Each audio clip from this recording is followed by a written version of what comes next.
Well, tomorrow marks 2 weeks since the federal government shut down after missing its funding deadline. Local 5's JD Snover reports on the effects seen so far and what could happen if the shutdown continues.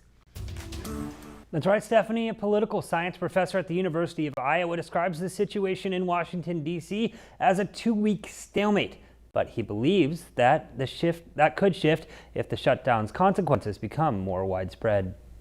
It's still just kind of a wait and see at this point. 2 weeks into the federal government's partial shutdown, questions remain about its broader impact. But as effects begin to surface, University of Iowa political science professor Tim Hagel says urgency may start to build. And right now, I don't think anybody, except for obviously some individuals that maybe aren't getting paid and so forth, are feeling the pain in large enough ways to force one party or the other to back down. Iowa employs just under 18,000 federal workers. That's about 1.1% of the state's workforce, according to the Bureau of Labor Statistics.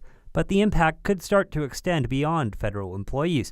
A report from Food and Water Watch shows nearly 1 in 4 children under the age of 5 in Iowa rely on food and nutrition assistance programs, some of which are at risk of running out of funding. One main cause of the shutdown is Democrats' concern on health care programs, which Republicans call subsidies for illegal immigrants. But if all of a sudden other people who are here legally and are basically, because of the criteria, entitled to these programs or this assistance, then that's going to be more of a problem for Republicans. The shutdown stems from the Senate's failure to pass a continuing resolution to keep the government funded while negotiations continue. And with each passing day, the pressure to reach a deal grows. If the Republicans were to say, okay, look, if you folks, being the Democrats, will at least pass a continuing resolution, we will agree to negotiate the points you want to negotiate. Maybe that would be enough to get enough Democrats to switch over, that then they would have that time to negotiate. But if the negotiations are going to take a long time, we could be in a situation of having to face another continuing resolution.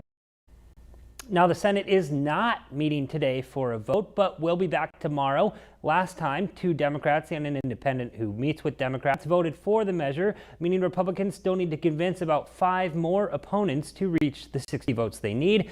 It remains unclear if they're close to striking that deal, though, Stephanie.